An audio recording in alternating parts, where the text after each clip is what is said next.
मेरे बच्चे को मौत के घाट उतार देते। मेरी गाड़ी रोकी गई, 50-100 कम से कम मुसलमानों ने मेरी गाड़ी पे चुपड़ गए, पथराव करा, ब्लैंक गोलियां चला रहे हैं कट्टों से। हमने देखा जब कश्मीर फाइल मूवी देखी थी ना हमने, तो हमारा खून ना खोल गया था हमारा उस टाइम।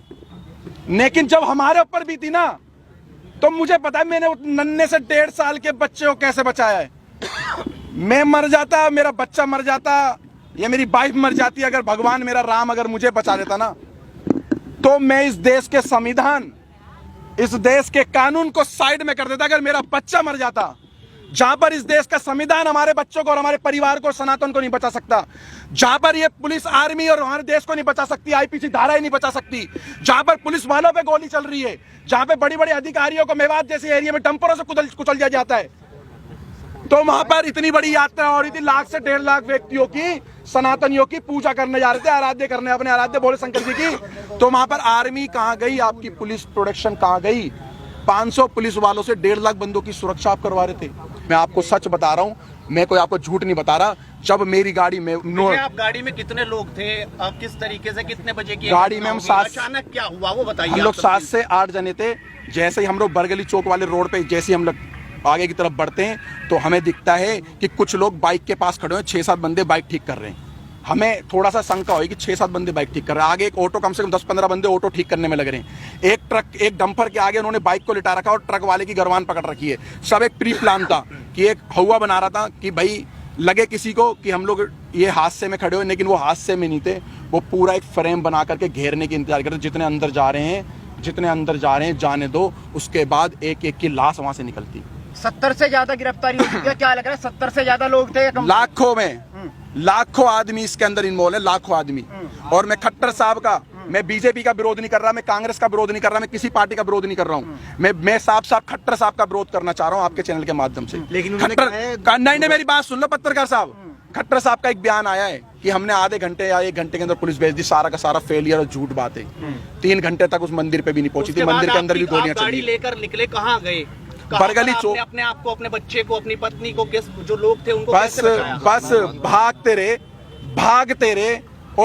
रहे। जहां पर हिम्मत टूटी वहां पेट्रोल पंप दिखा, पेट्रोल पंप में गाड़ी घुसेड़ दी। मैं उन अंकल जी का एहसान जिंदगी भर नहीं भूलूंगा, मेरे को और मेरे परिवार को, और उन्होंने मेरे पीछे बैठे हुए व्यक्ति को, जो किसी के बच्चे थे, किसी माँ के लाल थे, उनकी माँ की आंखों की टकटकियां लगी हुई थी। मेवात में मेरे बच्चे गए, वहां पर हमला हो रहा है। उन अंकल का धन्यवाद करना चाहूंगा। अंकल ने बोला डरो मत, गाड़ी यहाँ लगाओ, किसी माई के लाल में दम नहीं है जो इस पेट्रोल पंप की सीमा पार कर जाए। पेट्रोल पंप पे आए और रेकी कर रहे थे बाइक और कार से पेट्रोल पंप के सामने कि हाँ यहाँ ये लड़ फंसे हुए ये सारे के सारे। और मैंने भगवा, यही कपड़ा चेंज नहीं हुआ मेरा कल से, यही कपड़ा है मेरे पास, यही।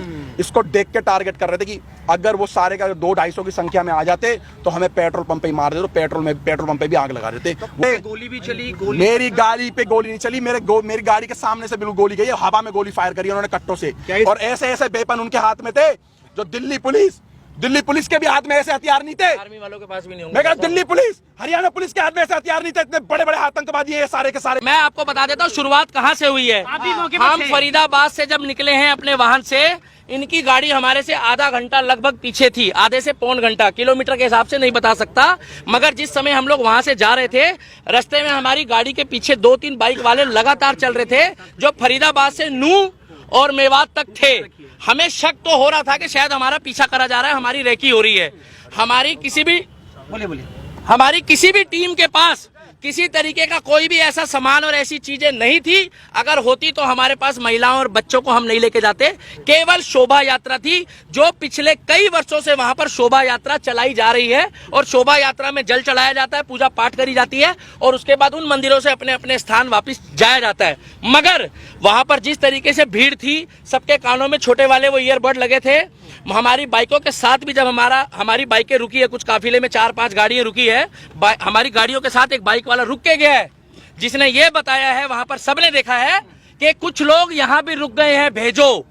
जब हमारे को बोला गया कि ना तो आप यहाँ से निकल जाओ, पीछे पत्थरबाजी हो चुकी है। और मेरे पास एक वीडियो भी है, जब हम लोग वहां से निकले हैं, मैं अभी वो क्लिप नहीं दिखा पा रहा मोबाइल में।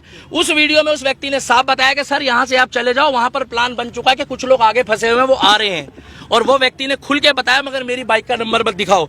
दूसरी बात यह है, हमारे आसपास से पत्थरबाजी हुई है, वहां पर बुजुर्गों ने चलाए हैं, महिलाओं ने चलाए हैं, सबसे बड़ी बात यह है कि ये बच्चों को पहले टारगेट करते हैं, छोटे बच्चों को आगे लाते हैं, जिससे उनकी जमानत हो जाए, उनको जज के आगे पेश करके ये दिखाया जाए कि ये एक बच्चा है, ये बालक है, ये भावनाओं में आकर अपनी सुरक्षा में फेंकना शुरू कर चुका है।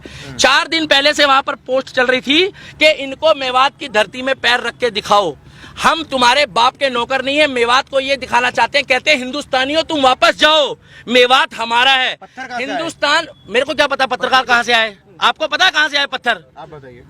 मुझे क्या पता कहां से आए, कैसे पत्र, इसी पत्रकारिता के चक्कर में जो है ना मजाक बनाया हुआ है। एक बार रुक जाओ भाई साहब, इसी पत्रकारिता के चक्कर में पत्थर उनकी छत पे थे, तो मुझे क्या पता किसका लेंटर तोड़ के लेकर आए वो। चौथी मंजिल से पत्थर कहां जाएंगे, कौन एक ईंट उठा के चौथी मंजिल में जा रहा है? बाइक का शोरूम लूटा जा रहा है, हिंदुओं की दुकानों को टारगेट किया जा रहा है, और केवल वहां पर जब दिख रहे हैं मुसलमान, एक जगह कहा जाता है मुस्कुराइए आप लखनऊ में हैं, और एक जगह कहा जाता है बच के रहिए आप मेवात की नगरी में हो। ये फर्क देखा जा रहा है। पूरी तरह से फेलियर था, बिल्कुल फेलियर था। अगर अनिल विज की वहां पर 700 पुलिस थी, 700 पुलिस उन्होंने बताया है, उनके हाथ में हथियार थे जो सरकारी होते हैं संवैधानिक तौर पे, वो सारे बेकार थे, बोकस थे, कहीं कोई लाठीचार्ज नहीं हुआ, वो मूक दर्शक थे। आपके पास वीडियो क्लिप है, आप देखिए। और अगर ये लोग वहां डटकर खड़े नहीं रहते, हिंदू ये वहां लड़ने नहीं गए थे, ये पूजा पाठ करने गए थे, जितने हमारे सनातनी भाई है इनका बहुत बुरा हाल होता। और मैं आपको गारंटी दे रहा हूं जो सरकारी आंकड़े अभी आ रहे हैं वो सरकारी आंकड़े ठीक नहीं है। अच्छा, घटना का सारा ठीकरा मोनू मानेसर पर फोड़ा जा रहा है। वो तो बोलने को तो मोनू मानेसर पे ठीक है, कश्मीर का भी फोड़ दो, फिर अगर मोनू मानेसर ने करा तो पश्चिम बंगाल में भी फोड़ो, हरियाणा में भी फोड़ो, उत्तर प्रदेश में भी फोड़ो, और आपका क्या नाम है जो मणिपुर में घटना हुई उसके लिए भी बोल दो। मोनू मानेसर का उस घटना से क्या लेना था? न तो ना मोनू मानेसर हमारे साथ था, और ना हमारा सनातनी होने के नाते उस समय कोई मतलब था। हमारा मतलब केवल इतना था कि एक शोभा यात्रा थी, जिस तरीके से मुहर्रम में सारे मुस्लिम एक होकर, जब यहाँ पर इन्होंने खुद नागलोई में दंगा करा, वहां कौन मोनू मानेसर था? वहां कौन सी आरएसएस की साजिश थी? वहां किसने बोला कि मोनू मानेसर का नाम लिया गया? अरे वो तो आपस में ही भिड़ गए।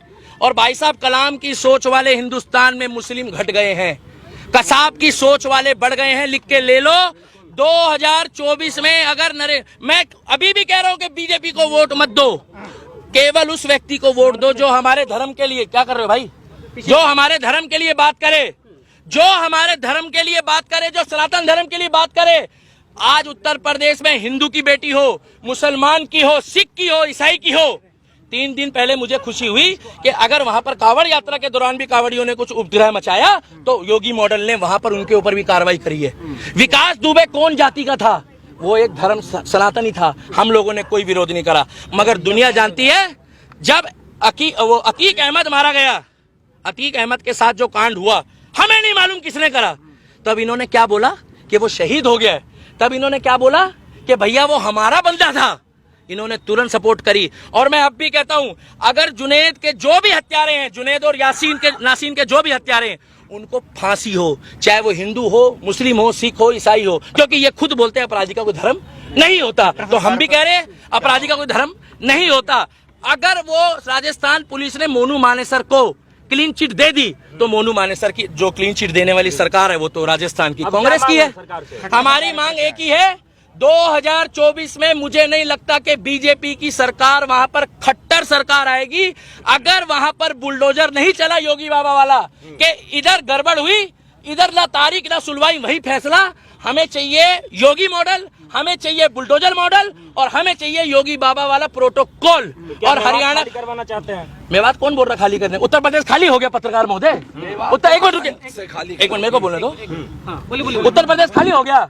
कौन मुसलमान परेशान है उत्तर प्रदेश में? कितने मुसलमान भागे वहां से? भाई साहब पत्रकार हो, अपने मुंह से जवाब दो, कितने भागे वहां से?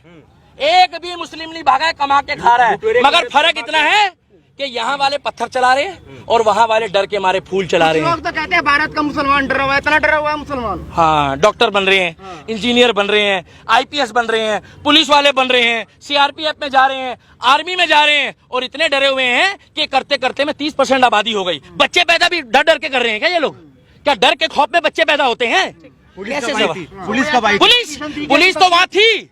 अरे कैसी बातें कर रहे हो? पुलिस तो हमारे सामने थी। हाँ। ये पूछो कि और बल कब आया है? कब आया? और बल जब आया है जब वो वहाँ पर पूरा माहौल खराब हो चुका था। हाँ। जब वहाँ पर लोग मारे गए, वहाँ पर 1 मिनट लास्ट बात बोलना चाहूंगा। 2024 में हरियाणा वालों हाथ जोड़कर सुन लो, सभी एडिटर को कह रहा हूँ, डॉक्टर, इंजीनियर, प्रोफेसर, आईओ, जज साहब, जो मेवात में हुआ है वो मेवात फाइल बनने की तैयारी कर दी थी इन लोगों ने, उसमें कुछ छोटी मोटी खामियां रह गई। वहां पर आज भी खेतों में हमारे हिंदू भाई पड़े हैं। मैं हाथ जोड़ के कहता हूं उनका रेस्क्यू कर लो। आज की पोजीशन में भी अगर रेस्क्यू नहीं करा तो कल तक वहां से बहुत खबर आएगी। और 24 में जो सरकार चुनोगे, हमें कोई मतलब नहीं बीजेपी को वोट मत दो या मत दो, निर्दलीय को जिता देना, मगर जो हमारे सनातन धर्म और हिंदू धर्म की बात करेगा केवल उनको जिताना।